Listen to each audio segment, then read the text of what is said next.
Hi guys. कल मैंने बिल्कुल स्टार्टिंग से नहीं मतलब एक स्टेप जो है छूट गया था कि कैसे जैम को स्टार्ट करना है फिर प्रोग्रामिंग करनी है। अब मैं बिल्कुल वहीं से, क्योंकि मैंने आज अभी कोई जैम पैम स्टार्ट नहीं किया, मैं उसको आपको करके बताऊंगी कैसे स्टार्ट करना है फिर कैसे प्रोग्राम लिखना है अपना। ठीक है। तो मेरा जैम्प यहाँ है। मैं अपने जैम्प फोल्डर में जा रही हूँ और नीचे स्क्रॉल करके देखना, ये देखिए जैम्प कंट्रोल है, इसको 2 बार क्लिक करना और ये देखिए ये पॉपअप खुल जाता है। तो ये यहाँ पे हमको जो है क्या करना होता है, माई एसक्यूएल और अपाचे को स्टार्ट करना होता है। तो ये अपाचे स्टार्ट कर दिया मैंने, माई एसक्यूएल जो है पहले से स्टार्ट था, लो मैंने फिर से स्टॉप करके फिर से स्टार्ट कर दिया। ओके, ठीक है। अब इसके बाद इसको आप क्रॉस करके भी कर सकते हो, मिनिमाइज भी कर सकते हो, क्लोज कर दो या मिनिमाइज कर दो, जो भी है आपका स्टार्ट ही रहता है ये। ठीक है, ये देखिए यहाँ पे जो है स्टार्ट है। ठीक है। अब हम चलते हैं जो आज हमें सीखना है। ठीक है, तो ये पहला स्टेप यही होता है कि आपको अपना जैम्प जो है अपाचे और माइस्क्वेल स्टार्ट करना होता है। ठीक है। अब क्या करते हैं कि हम चलते हैं प्रोग्राम की तरफ।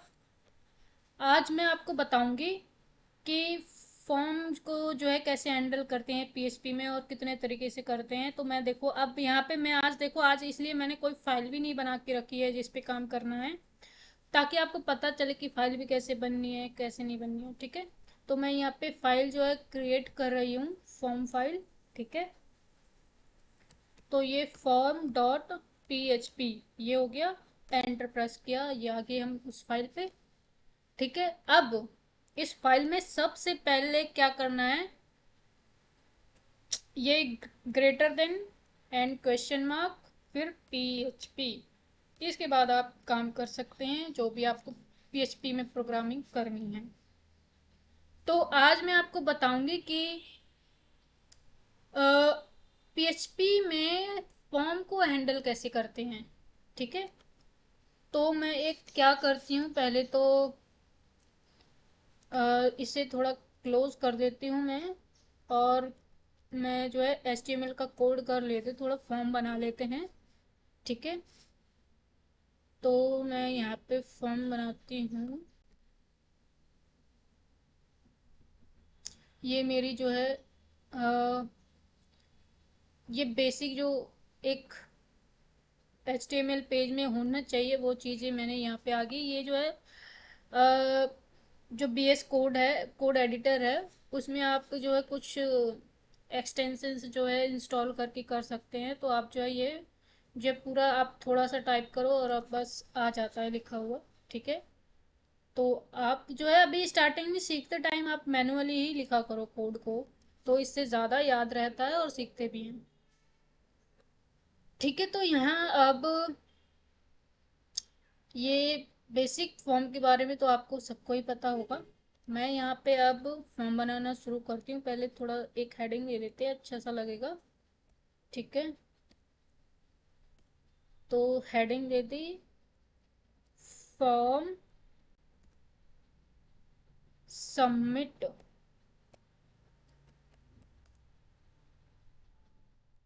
इन पीएचपी। ओके।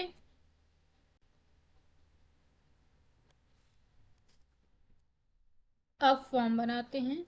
फॉर्म,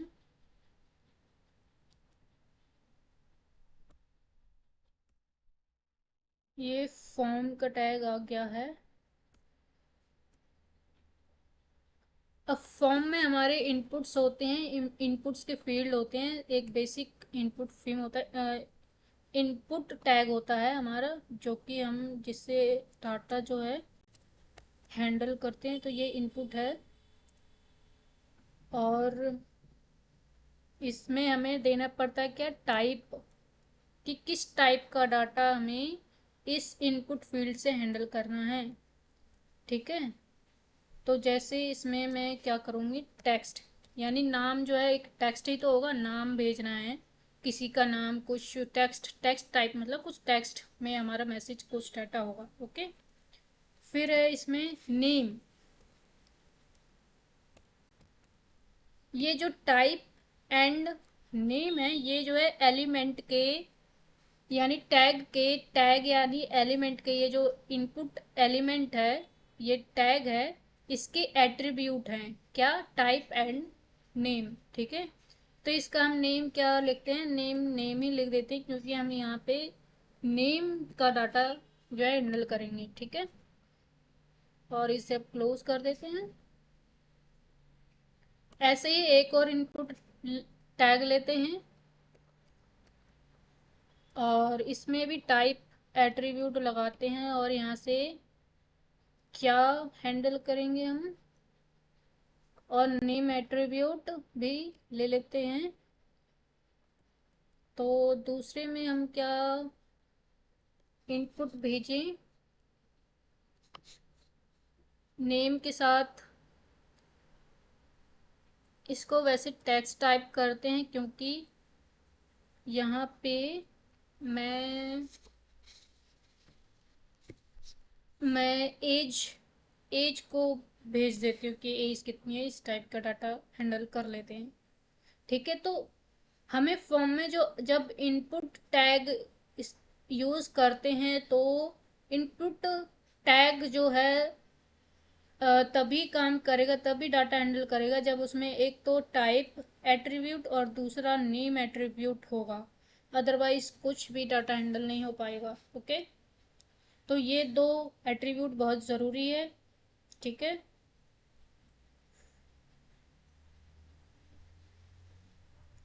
और एक होता है क्या, एक और इनपुट ले लेते हैं हम,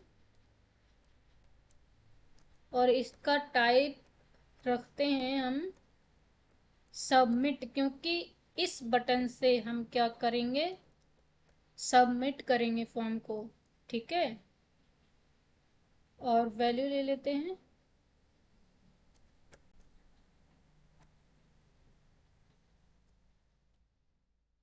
यहाँ पे भी सबमिट ही लगा देते हैं। ठीक है, और सबसे मेन और ज़रूरी बात है क्या है कि ये फॉर्म है, फॉर्म टैग। अब हमें फॉर्म सबमिट करना है ना, तो फॉर्म सबमिट करने के लिए फॉर्म में क्या होना ज़रूरी है, तो फॉर्म सबमिट करने के लिए एक्शन एट्रीब्यूट एंड दूसरा मैं थर्ड एट्रीब्यूट ज़रूरी होते हैं। ठीक है, अगर आप लोग मतलब ये दोनों एट्रीब्यूट नहीं मतलब नहीं लिखते हो, तो एक्शन में बाय डिफ़ॉल्ट क्या होता है कि ये इस पेज पे, जो कि ये पेज है जिस पर हम लिख रहे हैं, यानी कि फॉर्म डॉट php, इसी पेज पर जो है सबमिट होगा और डाटा प्रोसेस होगा। और जो मेथड है वो बाय डिफ़ॉल्ट क्या चला जाएगा, बाय डिफ़ॉल्ट मेथड चला जाएगा आपका गेट। ठीक है, तो गेट मेथड बाय डिफ़ॉल्ट चला जाएगा, और एक्शन में जो है इसी पेज पर जो है आपका डाटा प्रोसेस हो जाएगा, अगर आपने ये दोनों एट्रीब्यूट नहीं यूज़ किए हैं फॉर्म टैग में तो। ठीक है, तो अब हमारा ये फॉर्म बन गया है सबमिट करने के लिए। तो अभी जो है हम जो इस फॉर्म को इसी पेज पर सबमिट करवा लेते हैं, इसलिए मैंने जो है एक्शन में जो है कोई वैल्यू नहीं दी है। ठीक है, और मेथड में हम वैल्यू दे देते हैं। चलो अभी मैं इसको ब्लैंक ही छोड़ती हूँ, अगर कुछ ऐसा निकलेगा कि कुछ इसको ब्लैंक रख के कुछ समझाना है, आपको बताना है, तो वो भी बता दूंगी मैं। ठीक है, तो अभी मैंने इसको ब्लैंक छोड़ दिया है, और अब हम इसको जो है सबमिट करेंगे, लेकिन उससे पहले हमें यहाँ पे क्या करना होगा, हमें अपनी फाइल को एक्सेस करना है। कैसे करेंगे, लोकल होस्ट लिखेंगे, फिर अपने फोल्डर का नाम लिखेंगे, ये आ गया क्योंकि हम एक बार चला चुके हैं ना इसको, तो ये ले रहा है यहाँ पे। ठीक है, तो हमारे फाइल का नाम क्या हो गया था चेंज, हमें कौन सी फाइल रन करवानी है यहाँ पे, फॉर्म डॉट php। ओके, तो मैं यहाँ पे फॉर्म डॉट पीएचपी लिख दिया है मैंने। और ये देखो हमारे टैग भी आ गए, ये आ गया हमारे फील्ड आ गई, ठीक है, इनपुट के लिए। ठीक है, यही लिखा है ना यहाँ पे हमारे फॉर्म में, HTML फॉर्म में तो यही लिखा है ना। ये रहा फॉर्म सबमिट इन पीएचपी, और ये दो फील्ड आ गए और ये सबमिट का बटन आ गया, ये लिखा हुआ आ गया। ये सबमिट लिखा हुआ कैसे दिख रहा है?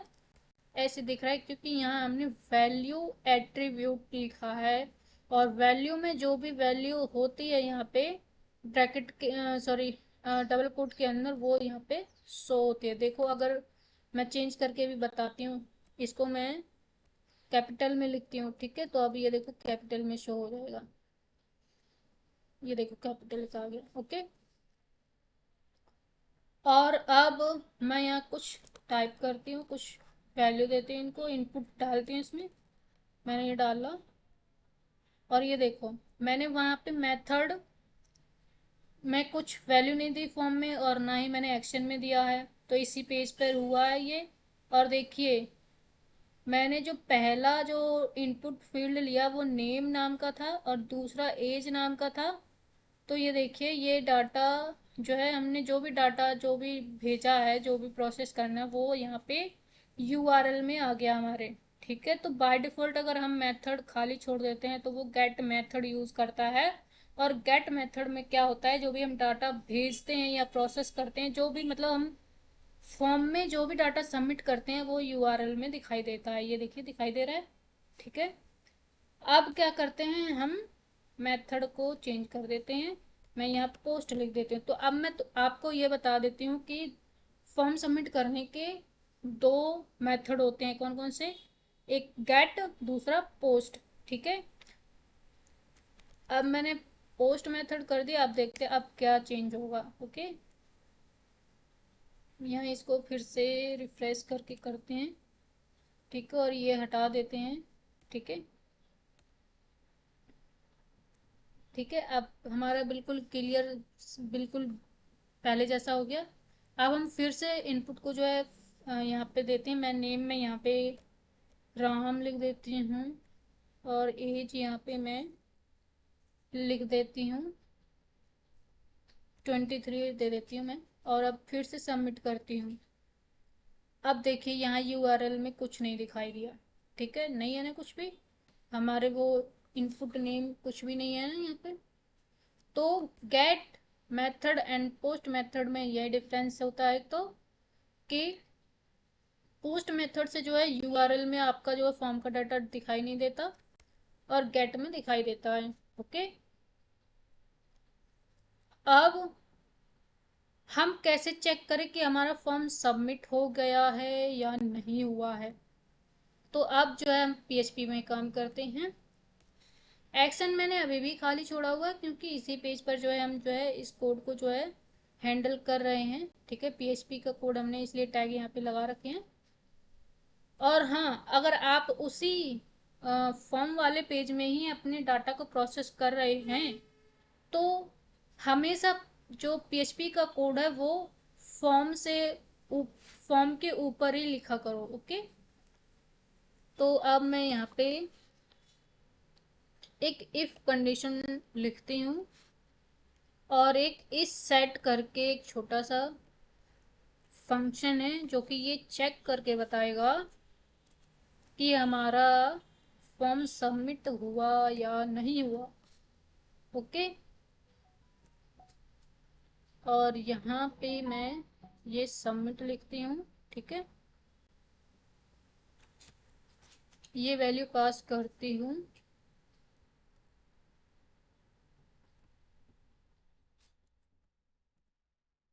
और यहाँ मैं लिखती हूँ eco, eco form submitted. Okay, और यहाँ पे सेमी कॉलन। ठीक है, अब फिर से चलते हैं हम अपने ब्राउज़र पे,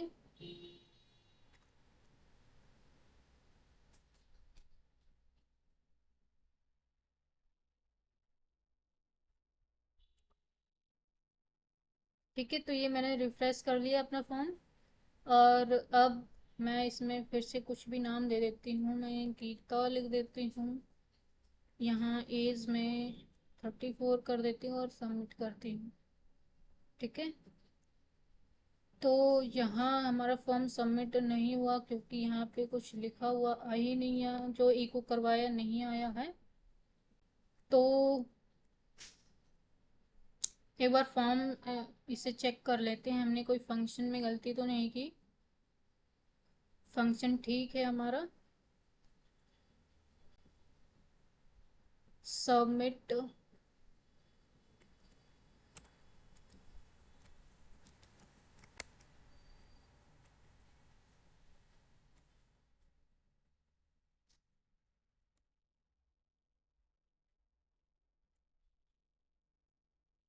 कुछ भी टाइप कर दिया मैंने यहाँ पे।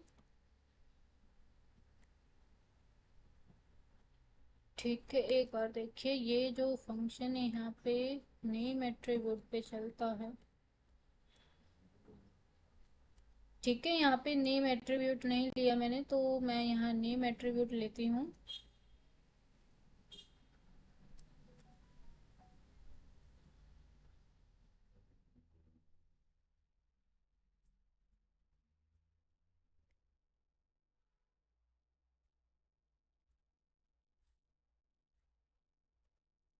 Type something. एंड ये हो गया हमारा फॉर्म सबमिट। ठीक है, वो मैंने जो है यहाँ पे, जो हम ये डॉलर पोस्ट है ना, ये भी एक फंक्शन है, ये इसी से हम जो है हमें अपने फॉर्म का जो डाटा गेट करना होता है तो इसका यूज़ करते हैं हम। ओके।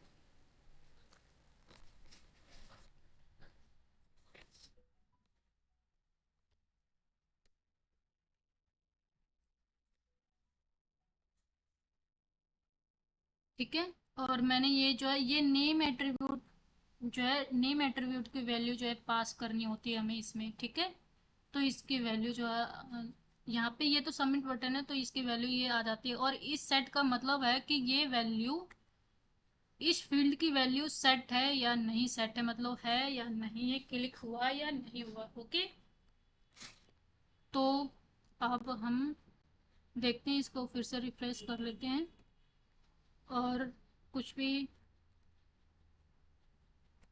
अरुण नाम दे दिया मैंने, और ये सबमिट कर दिया ये, और ये आ गया हमारा मैसेज जो इको करवाया। ठीक है, यहाँ कंडीशन लगाई थी। ठीक है, ये आ गया हमारा।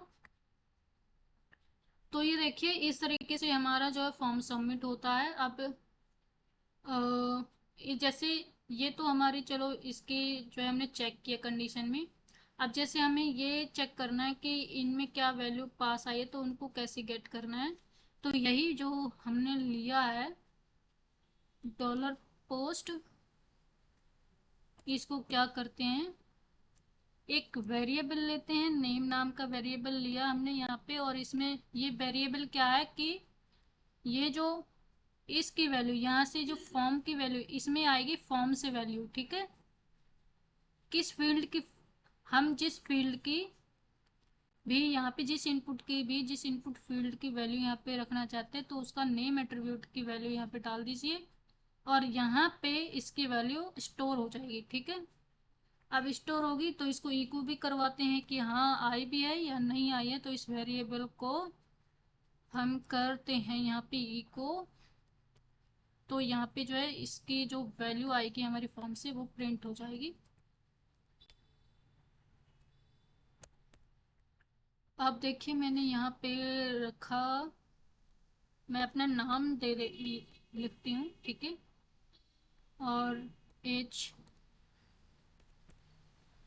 ये डाल देती हूँ। तो ये देखिए, ये उर्मिला यहाँ प्रिंट हो गया, हमारी इस इनपुट फील्ड की वैल्यू वहाँ हमने जो है, मतलब यहाँ पे इस वेरिएबल में स्टोर कर ली, इससे गेट की है, इसमें स्टोर की है, और यहाँ पे इस वेरिएबल को प्रिंट करवा दिया। ठीक है, तो आई होप कि आपको फॉर्म सबमिट करना आ गया होगा। ठीक है, वीडियो बहुत बड़ी हो जाएगी, अदरवाइज मैं इससे रिलेटेड जो क्वेश्चन आंसर मैंने यहाँ पे रखे हुए थे मैं नेक्स्ट वीडियो में जो है इसको जो है डिस्कस करती हूँ, फॉर्म सबमिट सबमिट से रिलेटेड क्वेश्चन आंसर को, ठीक है। तो बाकी और कुछ आपको ये लगे कुछ क्वेरी हो, कुछ पूछना हो तो कमेंट कीजिए। और आप कुछ सजेस्ट भी कीजिए कि और बेस्ट, अगर इससे भी बेस्ट हो सकता है तो वो भी सजेस्ट कीजिए। Okay, thank you.